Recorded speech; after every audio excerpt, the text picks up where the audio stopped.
ದಾಸನಿಗೆ ಅಸಲಿ ಬಂದಿಖಾನೆ ವಾಸ ಶುರುವಾಗಿರೋದೇ ಈಗಲೇ ಆ ತಾಪತ್ರಯ, ಸಂಕಷ್ಟ, ದುಗುಡ ಎಲ್ಲ ಶುರುವಾಗಿರೋದು.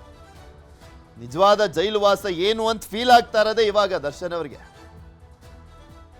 ಬಯಸಿದ್ದೆಲ್ಲ ಸಿಗಲ್ಲ, ಕೇಳಿದ್ದೆಲ್ಲ ಕೊಡಲ್ಲ, ಕೊಟ್ಟಿದ್ದನ್ನಷ್ಟೇ ಉಣ್ಬೇಕಲ್ಲಿ.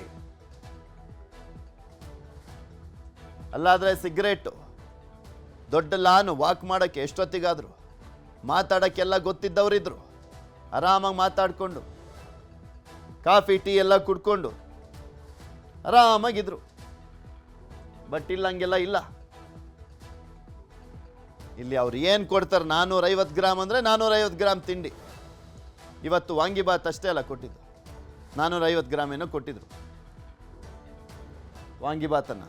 ಅದಾದ್ಮೇಲೆ ಮಧ್ಯಾಹ್ನ 12 ಗಂಟೆಗೆ ಊಟ ಕೊಡ್ತಾರೆ. ಅದು ಬಿಟ್ಟರೆ ನೆಕ್ಸ್ಟ್ ರಾತ್ರಿನೇ. ಸೊ ಹೀಗಾಗಿ ಅಲ್ಲಿ ಕೊಡುವಂಥದ್ದು ಮಾತ್ರ ಸೇವಿಸಬೇಕಾಗಿದೆ. ಈ ಮುಂಚೆ ಹಾಕ್ಕೊಂಡಿದ್ರಲ್ಲ, ಇಲ್ಲಿ ಊಟ ಅಡ್ಜಸ್ಟ್ ಆಗ್ತಾ ಇಲ್ಲ, ಅಲ್ಲ ಅದಾಗ್ತಾ ಇಲ್ಲ, ಇದಾಗ್ತಾ ಇಲ್ಲ ಅಂತ,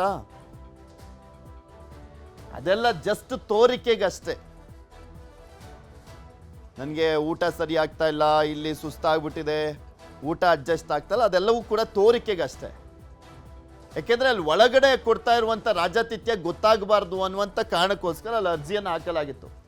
ಬಟ್ ಇವಾಗ ನಿಜಕ್ಕೂ ಹಾಕಬೇಕು, ಆ ರೀತಿಯಾಗಿದೆ ಪರಿಸ್ಥಿತಿ ಬಳ್ಳಾರಿ ಜೈಲಲ್ಲಿ. ದರ್ಶನ್ ಅವ್ರನ್ನ ನೋಡ್ಲಿಕ್ಕೆ ಹೋಗಿದ್ದಾರೆ ವಿಜಯಲಕ್ಷ್ಮಿ ಅವರು. ಸಹಜವಾಗಿ ಈಗ ನಿಜವಾದ ಕಣ್ಣೀರಂತೂ ಹೊರಗೆ ಬರ್ಬೋದೇನೋ ಇಂಥ ಪರಿಸ್ಥಿತಿಯಲ್ಲಿ ನೋಡಿದ್ರೆ. ಯಾಕಂದ್ರೆ ವಿಜಯಲಕ್ಷ್ಮಿ ಅವ್ರಿಗೂ ಪರಪ್ಪನ ಅಗ್ರಹಾರ ಜೈಲಿನಲ್ಲಿ ದರ್ಶನ್ ಒಳಗಡೆ ಇದ್ದಂಥ ಸಂದರ್ಭದಲ್ಲಿ ಒಂದು ರಿಲೀಫ್ ಅನ್ನೋದಿತ್ತು. ಓಕೆ, ಜೈಲಲ್ಲಿದ್ದರೂ ಕೂಡ ಆರಾಮಾಗಿದ್ದಾರೆ, ಜೈಲಲ್ಲಿದ್ದರೂ ಕೂಡ ನನ್ನ ಗಂಡ ಸ್ವಲ್ಪ ರಾಜನ್ ಥರನೇ ಇದ್ದಾರೆ ಅಂತ ಒಂದು ಸ್ವಲ್ಪ ರಿಲೀಫ್ ಇತ್ತು. ಬಟ್ ಇವಾಗ ದೂರ ಆಗಿಬಿಟ್ಟಿದೆ. ಈಗ ಅಸಲಿಯಾಗಿ ಟೆನ್ಷನ್ ಶುರುವಾಗಿರೋದು ವಿಜಯಲಕ್ಷ್ಮಿ ಅವರಿಗೆ. ಮುಂಚೆ ಹಂಗಿರಲಿಲ್ಲ ಪರಿಸ್ಥಿತಿ.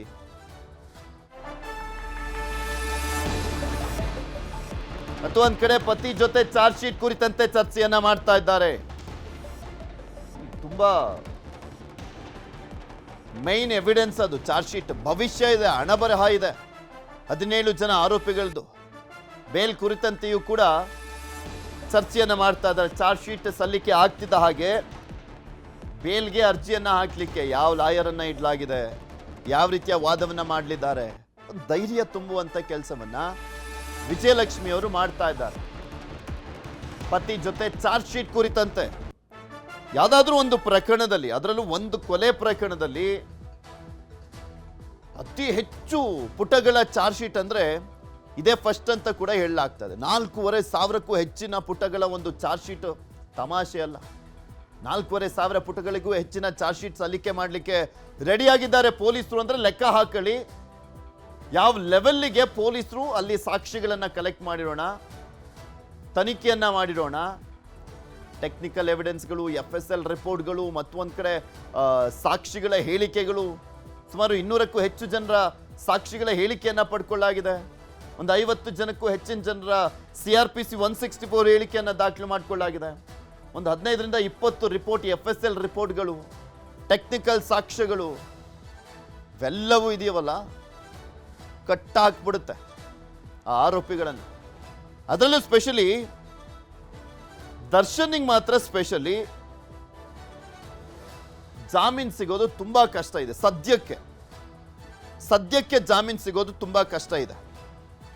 ಯಾಕೆಂದ್ರೆ SPP ಅವರಿಗೆ ವಾದವನ್ನು ಮಾಡಲಿಕ್ಕೆ ಪ್ರಮುಖ ವಿಚಾರಗಳು ಈಗ ಸಿಕ್ಕಿರುವಂಥದ್ದು ಆ ಚಾರ್ಜ್ ಶೀಟ್ನ ಜೊತೆಗೆ ಒಳಗಡೆ ರಾಜಾತಿಥ್ಯ ಸಿಗ್ತಾ ಇಲ್ಲ, ಅದು ಕೂಡ ಪ್ರಶ್ನೆ ಆಗುತ್ತೆ. ಯಾಕೆಂದ್ರೆ ತಮ್ಮ ಪ್ರಭಾವವನ್ನು ಬಳಸ್ಕೊಂಡು ಪ್ರಭಾವಿಯಾಗಿದ್ದಾರೆ ದರ್ಶನ್. ಅದರಲ್ಲೇ ಗೊತ್ತಾಯ್ತು ಒಳಗಡೆ ರಾಜಾತಿಥ್ಯ ಸಿಕ್ಕಿರುವಂಥದ್ರಲ್ಲೇನೆ ಅವರೆಷ್ಟು ಪ್ರಭಾವಿ ಅಂತ.